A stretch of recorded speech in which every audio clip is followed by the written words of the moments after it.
Hi students, Professor Laney here with Child Development 220, Child as Victim. This is our first lecture and I wanted to be able to videotape it and give people access to it. I know some of you are going to want to listen to it, so go ahead and put it on YouTube, on your phone, or on your computer, and just put headphones in and listen to it if that's your preference. But I went ahead and just figured I'd videotape it just in case the visual helps as well.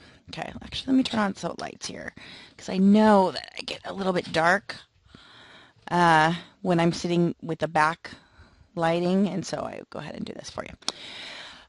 Okay, so this class, yes, this class is pretty sensitive. It's tough, and I'm hoping to make it interesting and dynamic, but also at the same time give it the weight that it deserves. And so again, if you're not sure, I'm using this book right here, is Understanding Child Abuse and Neglect by Cynthia Croston Tower. It actually is a good book, and in the book, it references this book as a tool. Like, this is really a professional manual, a technical manual for professionals. So if you've noticed in here, not a lot of pictures, not a lot of tables, not a lot going on, and it's a tough one, but again, I'm trying to make it interesting. Okay, so chapter 1 here. Again, I decided to use Prezi because I think it's a little bit dynamic, and this picture to me looks like there's possibilities of the world. Okay, so I started chapter 1 on the pathway, onto the side, and so hopefully it's interesting to you. So chapter 1 starts on page 1, which is interesting because not all books do that. But again, we start about the maltreatment and the history of what has been going on in this realm. I have to say it's not been pretty good. Our history has been really kind of interesting in regards to children's maltreatment across the board. And even though things have changed dramatically, there's still a lot of mixed messages out there, I guess I want to say. And so this chapter is all about what's been, and then we'll keep talking about what's currently or what the trends have been a little bit more recently. Okay. So in the past, children were seen as property. They were just like, well, we made a kid and now we own a kid. It was just about as simple as that. And the father was the center of the universe there. The fathers, I mean, and even maybe you have heard that in your lifetime. I brought you into this world, I can take you out of it. That was not a euphemism. It wasn't a bumper sticker. It was the truth. And so parents could harshly discipline their children and even murder them. So it just kind of depends on what the time frame was and what was going on. But again, children were property and not treated well. Okay. So it's sadly but truly that's what was going on. And in regards to like really looking at children as property, if you look at how you obtain property and how you get rid of property, it really is a version of life and death. And so there's still places in this world where infanticide is practiced, where certain genders of infants are not the right ones, I guess, for that culture. It's not as common as it used to be again, but we're seeing some positive trends in that regard. But there's still some cultures who know that boys are big and strong and they can work the fields or whatever, but girls, what do? Well, they make more boys. So it's really interesting. So that really was a lot more commonplace in the past, and in almost every recorded culture, there's been a version of infanticide. Yeah, it's really interesting. Not just certain cultures, all cultures. But sometimes they did it for population control. Sometimes there was religious sacrifices, or sometimes there was shame involved with having an illegitimate child. And then obviously issues of discipline. There's been a thing of, well, if you're my child, I can do whatever I want to you. There's still a little bit of that in our country, and although it is against the law to physically abuse a child, we'll talk a little bit more about what our laws do say. I believe that's in chapter 2. But again, discipline has always been controversial for children and parents, and sometimes the law said that parents could put their child to death for disobedience. And teachers were able to beat children. They would literally tell the child, go fetch your switch. Go get a stick and I'm going to beat you with it. Right? Not good. And then children's spirits were to be broken. It's really kind of interesting. And then about the mid-1700s, Jean-Jacques Rousseau introduced that concept that children were inherently good. And you'd even hear John Locke say tabula rasa, that children are a blank slate. And that these children actually could be developed into a positive way or a negative way. It was such a controversial term. It was like saying we don't have one sun in our universe. There's actually four. I mean, it was that controversial. And again, just to quickly review on cultures, some cultures value more strict authority and discipline, but some cultures value more of the shared responsibility of discipline. So remember in 110 we talk about high context cultures, which is like those high, that image to me is that, that ashram or that spiritual center in the clouds up in the mountains. That's a high culture. That's a high context culture. And those are the people who are always working together and living in nature and things like that. So high context cultures typically share discipline between parents. A lower context would be cultures that are very goal-oriented and number one and out to win at all costs, like the United States oftentimes. Usually discipline falls on one parent, the authoritarian parent. Now, issues of dependence. Yeah, I added a few things here if you were in class and you actually got this lecture, but I added a few pieces of some images here, and they're not very nice, but they illustrate a little bit of what we're talking about. These are the type of children that actually lived in the streets, and they were called urchins, street urchins. And I say that because it sounds like sea urchins, but it's not, right? But these kids look at no shoes, piled up for warmth, and how old do you think they are? I'm looking like 6, 7, 8, 9 in there. Yeah, and they lived, that was like the turn of the century from like the 1700s to the 1800s. It was a big deal. Yeah. And again, it like societies broke down themselves into like there was, the aristocracy or the high class, then there was a working class, and even in the poor class, there was able-bodied poor who could work. And then impotent poor means that poor, they just didn't have any skills, and then dependent children, right? So if they could put these people to work, they would, right? And then when we had the influx of Asian immigrants, they brought different views. And sometimes the views were that children worked, but children were also valued and elders were valued. So life was looked at a little bit differently, but again, still cultures that practice infanticide. Okay. Let's see here. That was children as property. Now, child labor. I kind of mentioned that a little bit, but indenture. It doesn't mean dentures like your teeth. Indenture means you are technically sold to somebody. So I put this picture here. This is actually labeled as working children in New Jersey. And parents would sell their children to work a trade, learn a trade, be an apprentice, and they would be, they would live in a side house or a side room or something like that, and they would just be in training. There wouldn't be any family, there wouldn't be any that warmth and nurturing, but it would just be like, oh, well, you're going to learn this training. Yeah, can you imagine a 14-year-old today just like, beat it, you're going to go learn how to do cabinet making, carpentry, plumbing. Wow, right? And girls were indentured until the age of 21. And it was just kind of interesting because there's a dichotomy there too. You need to be married at a young age or you're a spinster, but at the same time you are in servitude to this family or trade until 21. And you're considered old. You're considered old age if you were not married at 21 back at that time. But even by the 1800s, when things switched over, things were even more impersonal. They would just be like, oh, a kid died in the factory. Well, let's just go get another kid. Yeah, it was very, very common. And more a little bit about child labor.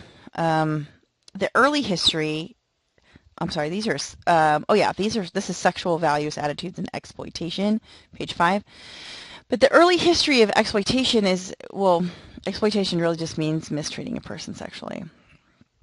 And when women are connected to a price tag, like a dowry, sometimes there were situations where people took advantage of that, or they said, oh, well, here's your dowry.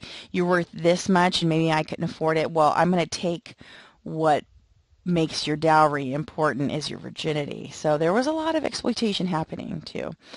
But even in some countries, pederasty was common, and that's a nice way of saying there was an older gentleman and a younger boy, and it was a sexual relationship.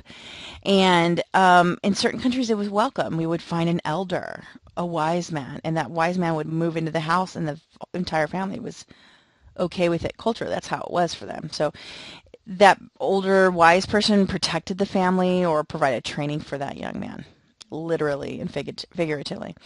Um, now we'll talk about timeline as well, and there's another video in there I can show. By 1548, okay, that's really like a long time ago. But remember, our country wasn't ratified until 1776, right? So about 200 years before our country was ratified. This is in England. By 1548, it became illegal to sodomize boys, means penetration with a foreign object. Okay. About 25 years later, the rape of girls, why 25 years later? I don't know. Under 10 became illegal, but if they're 11, it was okay. I'm not understanding that. So for boys, there's no age limit, but for girls there is. Right? But by 1700s, now this is like 125 years later, parents were encouraged to protect their children. Oh, by the way, there are some grown-ups that aren't really appropriate with kids. So parents, you guys need to take part in protecting your children, or they could, they could be hurt by these other people. Why did that take so long to figure out? Questions. Okay. And in the 19th century, which is the Victorian era, just really, I mean, again, if you're not sure what 19th century means, take the number 19 minus 1 as 1800s. That was kind of like towards the end of the Victorian era, and it's that whole really conservative, straight-laced, bustles, and very proper way of being. They really had this really buttoned-up exterior, but on the inside, there was a lot of they call it healing techniques, where doctors would basically teach people how to masturbate. They would do vaginal massages and things like that. It's really interesting. And but masturbation itself was unacceptable, and if people got caught doing it, they would actually practice genital mutilation.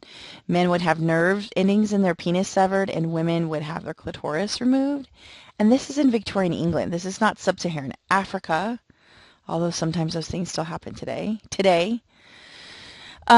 Sexual abuse was still very common, even though there was this proper way of being. You couldn't even, like, two grown people could not even kiss unless they were engaged. Like, it was amazing. But there's still sexual abuse. See, there's like this thing where it's very constrictive and conservative, but then this whole underlying piece of sexual abuse.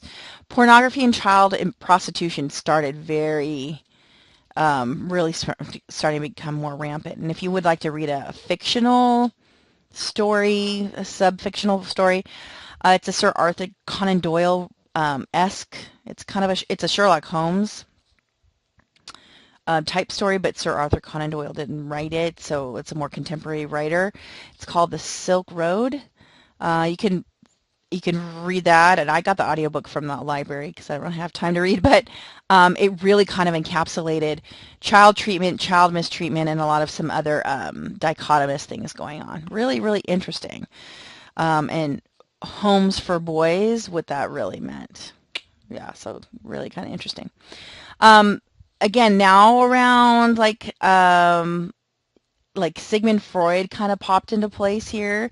He was, you should remember him from 107 and 110. He was the one who talked about that all beings are sexual beings, and women were hysterical and had penis envy, and all men fell in love and wanted to marry their mother. So, not that he's wrong. He's got some pretty interesting concepts there, but It was an earth-shattering concept to really talk about. So again, this very buttoned up era, but at the same time, this very undercurrent of like sexual lava was going on really. And by the 20th century, I put a lot more pictures in here because it illustrates a lot more here. Literature is preoccupied, and my favorite thing here is that we talk about this book, Lolita, came out in 1955, and is really here. Really, it's this is a kind of a picture from the movie. She's supposed to be like a 12-year-old girl, and this guy's just so mesmerized by her. Here's the book, and then it got remade in 1997 with Jeremy Irons. I mean, look at this jacket right here. She's supposed to be like 12, I think, or 13. I'm assuming she's an actress who's older but just look younger. But this is extremely provocative to have a grown man in between a young girl's knees. Very provocative. And even this thing right here. I mean, this placement of camera angle is there on purpose. And this case of Lucy Bending, which is interesting, where this guy was just so victimized by a young girl who was seducing a grown man. It's really interesting how some of these things are, again, these themes are still there. And then our children today, although we're like in the 21st century, our children are protected and they should not be sexually exploited. But there's all of this craziness. I mean, if you've watched Dance Moms or any sort of John Bonet or Honey Boo Boo, like hair extensions, look at all this stuff. These little girls, she almost looks like a TV reporter, like with his helmet hair, and her eyes, they look sad. And this kind of thing, how old are these girls? 10? It's just, ugh, and look at this. How old is this one? First of all, she's underweight. Look at her shoulders and everything. She looks angry. And of course, our Barbies look like this. It's not right. Look at these. Who does that? I don't get it. And again, this designer or magazine or something like that, this is like hypersexualized young girls. What are they, 10? 11? Oh, and then the Miley machine. My God, she used to be a Disney sweetheart, and now what happened? And her parents must be so proud. And I know this one's a little bit hard to see, but can you spot the difference? The cover of GQ. Skin, skin, skin, boob, boob, boob, skin, skin, men, suit, suit, suit, suit, suit. So great. Yeah. So again, our society, even though it's like, it's not allowed, you're not allowed to do that to children, really? You're dangling that carrot in front of people's eyes. And girls can get on the internet all the time, and there's people willing to pay for anything. So again, makes me really, really sad, but that's true. Okay. Okay, and that's supposed to be sexual values, attitudes, and exploitation on page 5. I just got to change this title here. Okay, and here's the timeline of child protection. It's really kind of interesting. Kind of shocked me but I really like it. Okay, let's go back real quick. Child welfare institutions weren't created until 1840. God. 1776, our country was ratified. So this is about 75 years after our country was created. Okay. Daycare is founded for low-income working mothers. Oh, crazy. That's it? It seems like there should be more of that. Okay. Child welfare institutions, 1850. That's only been about 150 years. That seems like it should have been longer, right? Let's see, first adoption law was until 1851. Okay. And the first child abuse court ruling, 1869. Wow. First organization for child cruelty prevention is the New York Society for the Prevention of Cruelty to Children. After Mary Ellen Wilson, age 8, was rescued from her mother's abuse in 1874.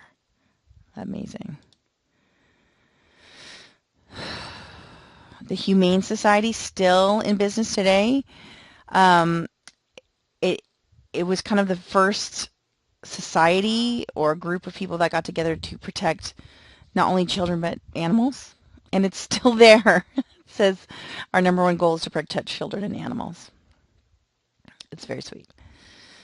Whole House was like the first kind of like agency or place or like I don't want to say orphanage, but yeah, it really had to do with getting kids away from abusive parents or putting them in a nurturing environment. The first higher education program to train in the fields of charity and child development was New York School of Applied Philanthropy, which is really cool, 1898. Again, that's barely 100 years ago. There's been children on the planet for thousands of years.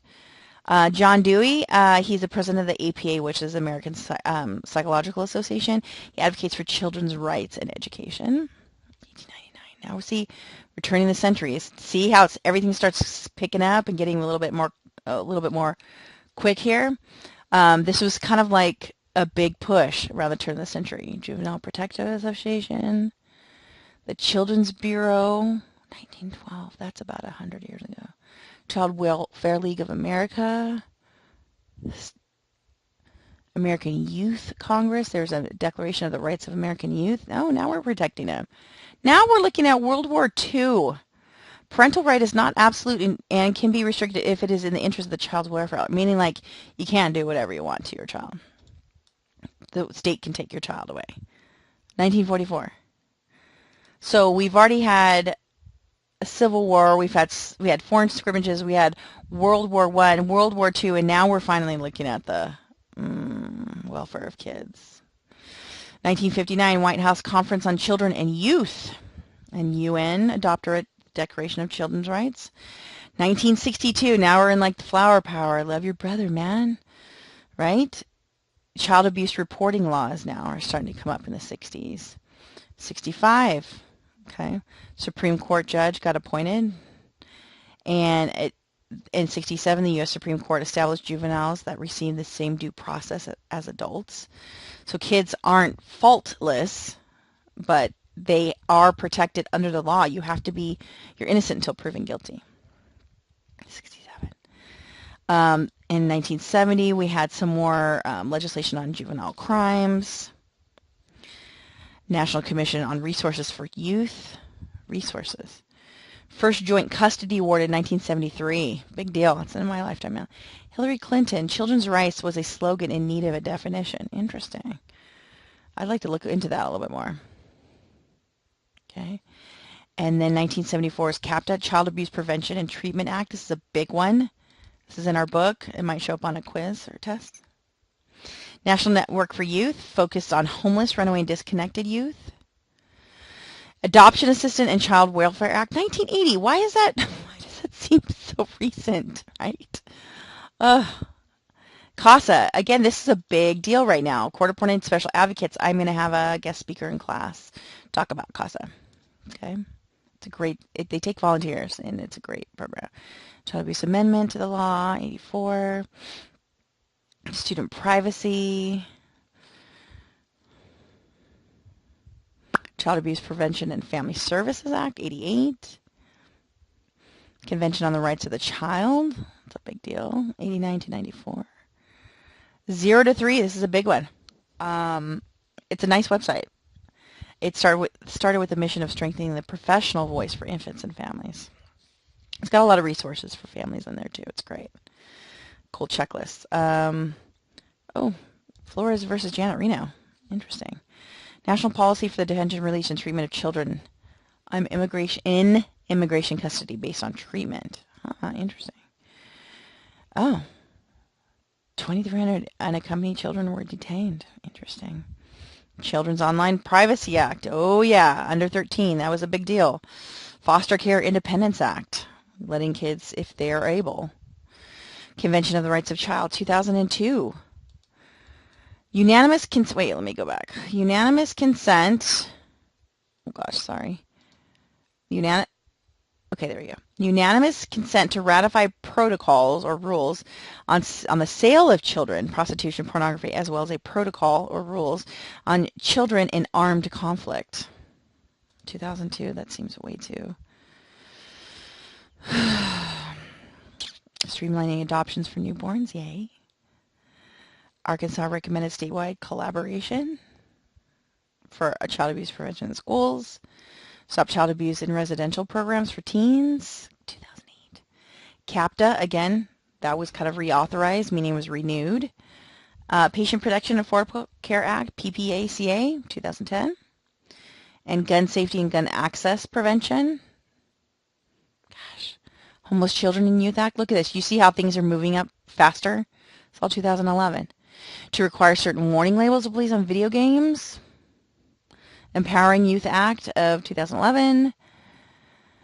Communities of Color Teenage Pregnancy Prevention Act. Yeah, some cool stuff. Yeah, it was really cool to see all this stuff put together. So I was really fortunate to find that and share that with you guys. And then we move on to the incest taboo. It still happens. It's really funky. Okay. It seems to be pretty universal. There's times where you see it show up in the Bible. A lot of times in ancient cultures like Mesopotamia, Egypt, even Rome, the large Roman Empire, they felt like keeping the bloodlines connected. It also created sterility, and people also used lead. So there wasn't a lot of babies being born. Okay. The Catholic Church outlined these rules and said parts were okay and parts weren't. But again, here is a link to the U.S. rules, and I think it's really great because first cousin marriage is legal in 1, 2, 3, 4, 5, 6, 7, 8, 9, 10, 11, 12, 13, 14, 15, 16, 17 states in the United States. Crazy, huh? Right? Isn't that so funny? And there's a bunch of these different rules, so you guys can go ahead and take your time and look through that. It's really kind of interesting, shall we say? This is, I think it's funny. All of Noah's grandchildren would have been first cousins. Think about it. Take all the time you need. Just being silly.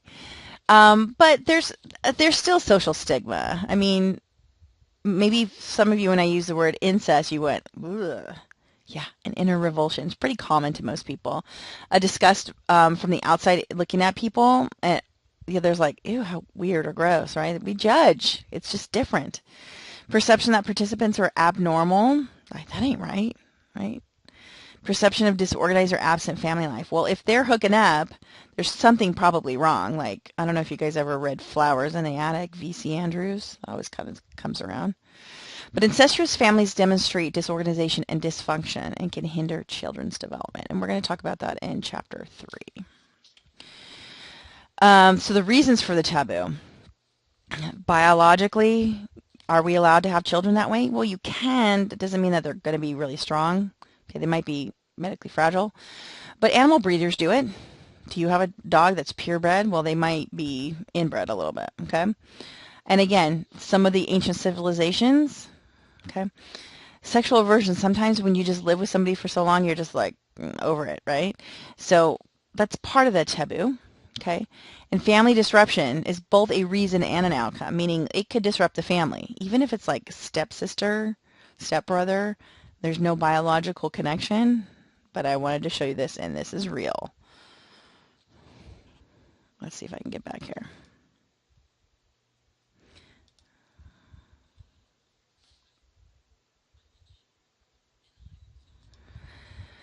Let me preface this. She got the Best Supporting Actress for Girl Interrupted, 1993. So she's pretty young. We know this is Angelina Jolie. And yes, people can change, but there was a period in her life where she was really out there. I'm going to go with that. Really, really out there.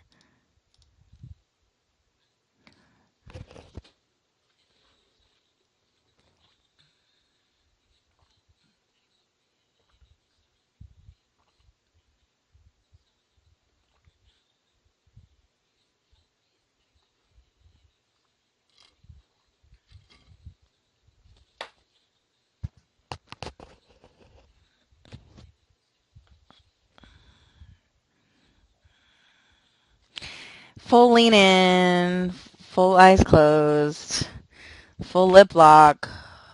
Yeah, it's not just the one. It's a few. Yeah, you guys can check that out. There's a lot more to that one. So again, it's pretty interesting. Okay, let's see if I can get this back on track here. Here, but here's the deal. A lot of let's see, theorists, they put together some ideas to still try to figure it out, okay? And that's on page 16, table 1.1, okay? I mean, you can go ahead and look through that. I'm not going to test a whole lot on that, but I do want you guys to understand that for people who do just study incest and look at why it happens and what's going on and what are the reasons for that. Oh, we already did this one. Okay, but sometimes there are just no words.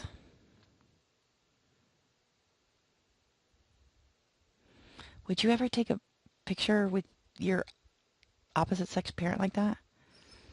Not cool.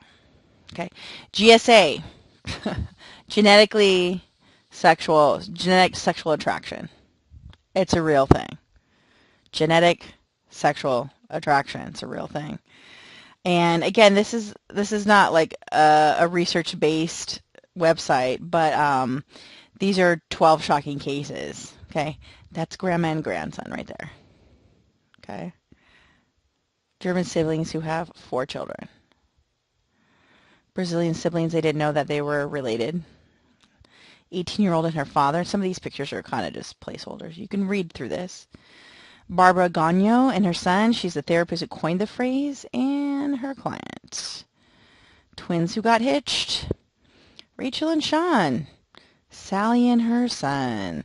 Paul and his sister. Grandmother-grandson relationship. Interesting. What's this? Ivor Litton and his twin sister. John and Jenny Deves, it's dad and daughter.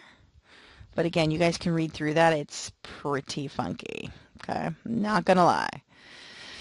So I wanted to make sure that you guys at least saw that it's out there. It's not just from biblical times. It's not weird that it's in a different country, but it's pretty common.